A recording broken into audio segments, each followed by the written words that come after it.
गईलू ना। हाँ तब से भूलिए गईलू। अरे नहीं हो ऐसा कौनो बात ना बा। सुना सुनाबा।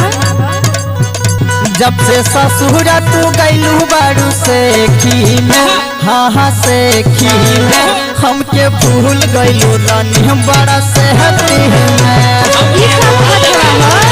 हाँ ये बात बा। हमके भूल गई बारू। ऐसा कौनो बात ना बा ठीक बा। अगर तोहरा के याद ना करी तो फोन ना करी था। हाँ तो ये बतावा आज फोन का करे कैले बारू। सुना सुनावा। आज पिया जई है यारा बारातिया में, बारातिया में मिले आई जई है यारा हो रातिया। तब तो बड़ा खुशी के बात बा हो।